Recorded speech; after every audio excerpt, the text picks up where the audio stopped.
Voilà.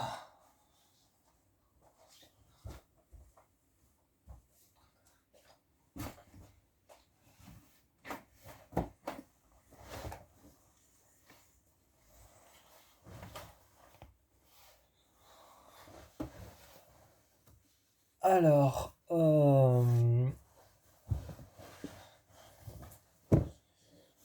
je viens à l'instant,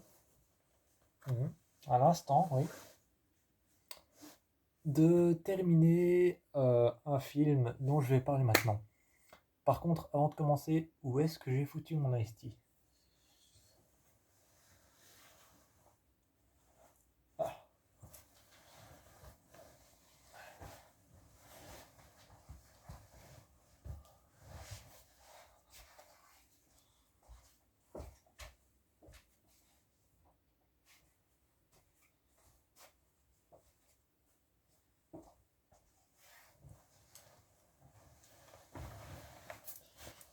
voilà.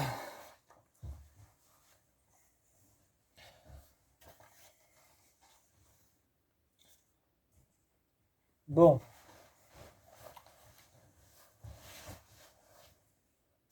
je commence.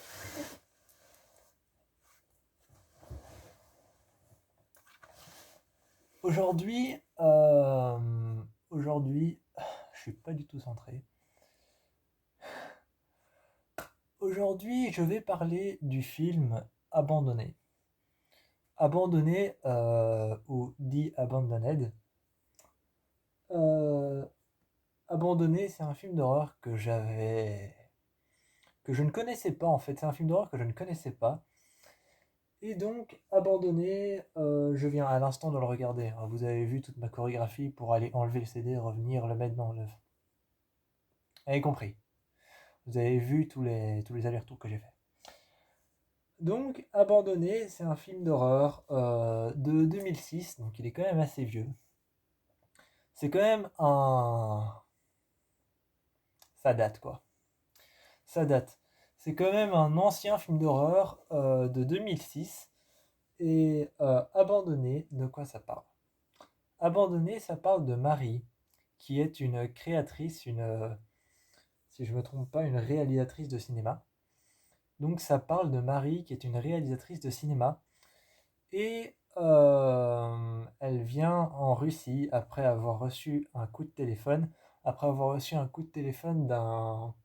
d'un notaire qui dit avoir retrouvé les traces de sa famille qui avait, d'après elle, disparu.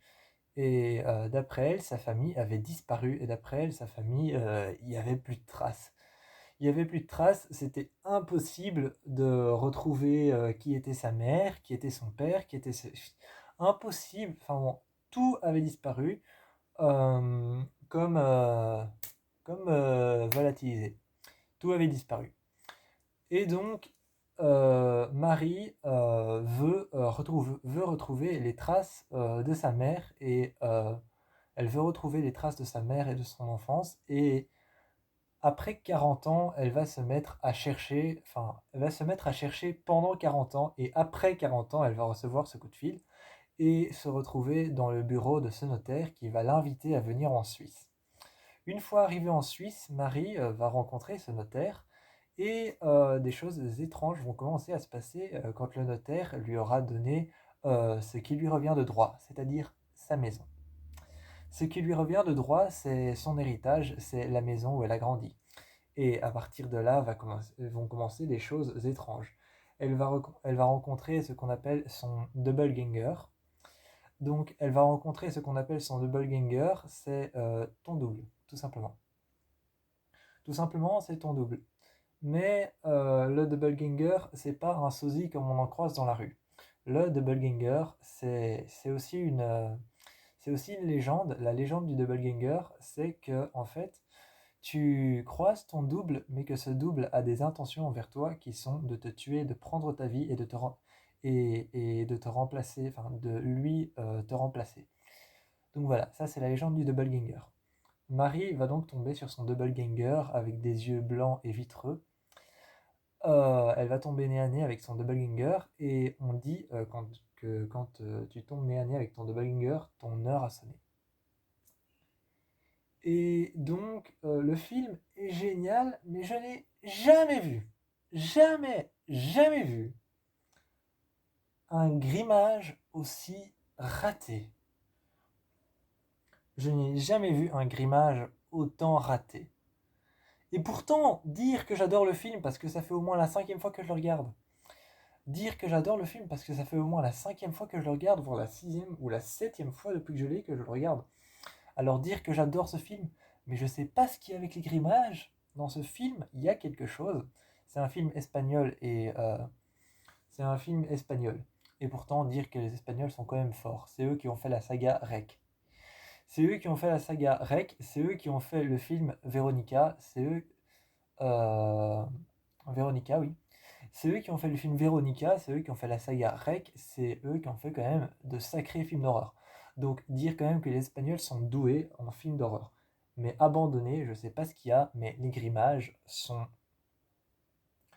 je vais pas dire absurdes, mais je vais dire les grimages, ça va pas quoi. Il y a quelque chose qui va pas dans les grimages. Le sang déjà fait pas réel à la lumière à la lumière dans le film.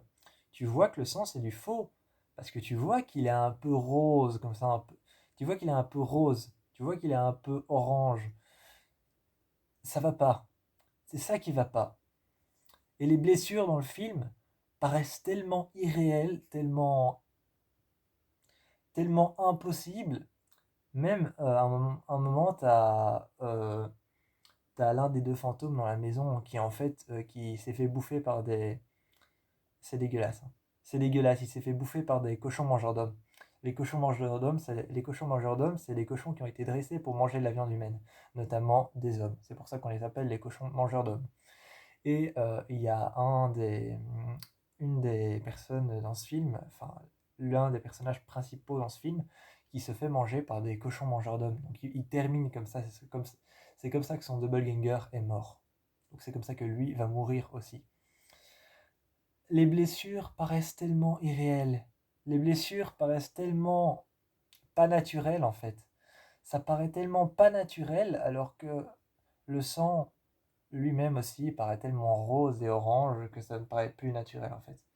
Il y a quelque chose dans le maquillage qui fait que ça ne paraît plus naturel, qui fait que ça paraît trop rose, qui fait que le sang ne paraît pas être du sang, qui fait que les blessures ne paraissent pas être des blessures, qui fait que tout ne paraît pas naturel et qu'au final ça pète le truc. Mais, euh, mais le grimage est tellement sympathique et les fantômes sont tellement hardcore que finalement on a quand même une certaine attirance envers le film et envers l'histoire et envers les monstres donnés dans ce film. On a quand même une certaine attirance parce qu'ils sont hardcore, ils sont gore, ils sont trash, ils sont hardcore, ils sont trash, ils sont gore et ils sont surtout très body horror. Donc on a quand même une attirance envers les monstres du film. Mais il y a quand même un frisson qui est donné par rapport aux monstres du film. Mais tout de même, il y a ce maquillage qui perturbe et qui est là et qui ne va pas parce qu'il y a quelque chose qui fait que ça ne va pas et ça va pas. Et c'est ça qui m'énerve dans ce film. Mais sinon, le film est génial. Le film est génial et il y a un truc qui est bien dans ce film, c'est qu'il te met tout de suite sur le truc. Il te met tout de suite avec les monstres, il te met tout de suite avec le fantôme, il te met tout de suite dans la maison et il t'emporte tout de suite dans le truc. Il n'y a pas de ça commence petit à petit, il n'y a pas de crescendo en fait. Il n'y a pas de crescendo en fait, ça commence tout de suite et tu commences tout de suite à te bagarrer avec le, la chose à l'intérieur. D'ailleurs, ce film, pour ceux qui ont vu les deux films La Dame en Noir, ça ressemble très fort à La Dame en Noir. Moi, j'ai La Dame en Noir, L'Ange de la Mort, c'est mon préféré, c'est le 2. J'ai La Dame en Noir, L'Ange de la Mort, quand j'ai vu ce film, et la première chose qui m'est venue à la tête, c'est mais ça ressemble de ouf à La Dame en Noir en fait. Quand j'ai vu ce film pour la première fois, la première chose qui m'est venue à la tête, c'est mais ça ressemble de ouf à La Dame en Noir. Surtout à La Dame en Noir, L'Ange de la Mort, parce que c'est celui que je regarde le plus, c'est le 2. Euh, Donc, il y a aussi une ambiance très gothique, il y a aussi une ambiance très gothique dans ce film. Il y a aussi une ambiance vraiment très gothique dans ce film parce qu'on est dans une maison abandonnée, mais une maison... pour définir une ambiance gothique, je vous conseille d'aller voir le film Crimson Peak de Guillermo del Toro. Pour définir une ambiance gothique, je vous conseille pendant la vidéo maintenant, de faire une recherche sur votre PC et d'aller voir à quoi ressemble l'ambiance ou le film Crimson Peak de Guillermo del Toro. C'est une ambiance gothique. Une ambiance gothique, c'est un peu comme les cathédrales qu'on peut trouver. C'est un peu comme la cathédrale à Paris, je sais plus comment s'appelle ces cathédrales. Je crois que c'est Notre-Dame. Je crois que Notre-Dame, la cathédrale de Notre-Dame à Paris, c'est une cathédrale avec un style gothique. Eh ben, c'est ça le style gothique. Et ça, c'est un style qu'on retrouve souvent dans les films d'horreur, et surtout dans les films d'horreur espagnols, parce que l'Espagne est l'un des pays réputés pour pouvoir avoir le plus de style gothique, la Sagrada Familia, notamment la Sagrada Familia, une, euh, une cathédrale de style, encore une fois, de style gothique, mais gothique contemporain. Là, vous allez me dire, ouais, mais le parc Güell, c'est totalement autre chose. Le parc Güell, c'est totalement autre chose. Bref, on n'est pas là pour parler de l'Espagne, mais ce film nous emporte dans une ambiance gothique et une ambiance hardcore, et vraiment aussi une ambiance très, très, très portée sur l'humain, donc sur le body horror. Le body horror, c'est l'horreur avec le corps. Je vous conseille, mes petits loups, d'aller voir Abandonné. C'est un chouette film d'horreur, même si les make-up laissent à désirer.